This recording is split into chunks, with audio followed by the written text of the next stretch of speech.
एक बार की बात है। एक गांव में एक बहुत अमीर व्यापारी रहता था। उसके घर पर दो नौकर थे, रामू और शामू। वह रोज अमीर व्यापारी के घर आते और काम करते थे।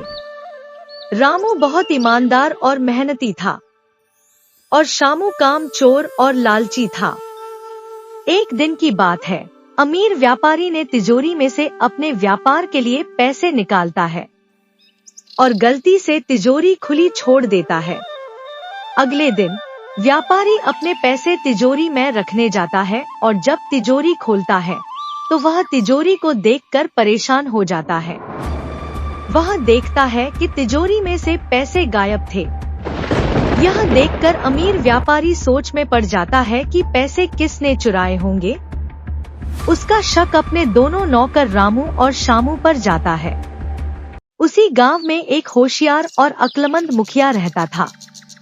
गांव के सभी लोग उसकी इज्जत करते थे और अपनी समस्या मुखिया के पास लाते थे और मुखिया उनकी सारी समस्याओं को हल करता था। एक दिन मुखिया अपने घर पर आराम कर रहा होता है। उसी वक्त अमीर व्यापारी अपने दोनों नौकरों के साथ मुखिया के घर आते हैं। मुखिया जी कहते हैं, बताओ कैसे आना हुआ व्यापारी जी। मुखिया जी, मैं बहुत परेशान हूँ। मेरे घर पर चोरी हुई है। मेरे तिजोरी में से पैसे गायब हो गए हैं। अच्छा, चोरी? ये कब हुआ? कल की ही बात है मुखिया जी। मैंने अपने व्यापार के लिए तिजोरी में से पैसे निकाले और गलती से तिजोरी को खुला छोड़ दिया। लेकिन जब अगले दिन पैसे वापस रखने के लिए आया तो देखा कि तिजोरी से बाकी पैसे गायब थे। तुम्हें किस पर शक हो रहा है? मुझे अपने दोनों नौकर रामू और शामू पर शक है। तुम्हें अपने दोनों नौकर रामू और शामू पर शक है? बताओ, तुम दोनों में से किसने चोरी की? नहीं मुखिया जी, मैंने चोरी नहीं की। हाँ मुखिया जी, मैंने भी चोरी नहीं की।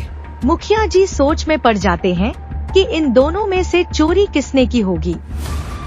कुछ देर सोचने के बाद मुखिया जी कहते हैं, तुम दोनों में से जो भी जल्दी आज शाम तक 50,000 रुपए लेकर आएगा उसको सजा नहीं दी जाएगी और जो नहीं ला सका उसको बहुत बड़ी सजा दी जाएगी। यह सुनकर रामू और शामू परेशान हो जाते हैं और वहाँ से चले जाते हैं।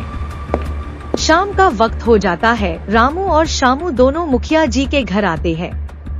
रामू बहुत परेशान दिखाई दे रहा होता है क्योंकि उसके पास पैसों का इंतजाम नहीं हो पाता है। रामू मुखिया जी से कहता है, मुखिया जी, मुझे माफ कर दे, मुझसे 50,000 रुपए का इंतजाम नहीं हो पाया। रामू के कहने के बाद शामू कहता है, ये लीजिए मुखिया जी, 50,000 रुपए, मुझे सजा मत दीजिए। अमीर व्यापारी मुखिया जी से पूछता है, मुखिया जी, इन दोनों में से चोर कौन है? इन दोनों में से चोर शामू है, क्योंकि ये दोनों बहुत गरीब हैं और इतने सारे पैसे इनके पास कहां से आएंगे और इनको इतने सारे पैसे कौन देगा? लेकिन शामू ने आपकी तिजोरी में से पैसे चुराए थे, इसलिए उसने 50,000 रुपए का इंतजाम कर लिया और बेचारे रामू से पैसे जमा नहीं हो पाए। शामू अपनी गलती को मान लेता है और कहता है, मुझे माफ कर दी। ये मालिक, मैंने ही आपकी तिजोरी में से पैसे चुराए थे। अमीर व्यापारी मुखिया जी से कहता है, मुखिया जी, आपका बहुत बहुत धन्यवाद। आपकी वजह से चोर पकड़ा गया और मुझे मेरे पैसे भी मिल गए। इतना कहकर व्यापारी रामू और शामू वहाँ से चले जाते हैं। अगले दिन व्यापारी शामू को काम से निकाल देता है और रामू को ईमानदारी और मेहनत से काम करने के लिए उसकी तनख्वाह बढ़ा देता है। इस कहानी से हमें ये सीखने मिलता है कि हमेशा अक्लमंदी और समझदारी से काम लेना चाहिए। ऐसी ही कहानियाँ देखने के लिए हमारे चैनल यूनिक कहानियाँ को सब्सक्राइब करें।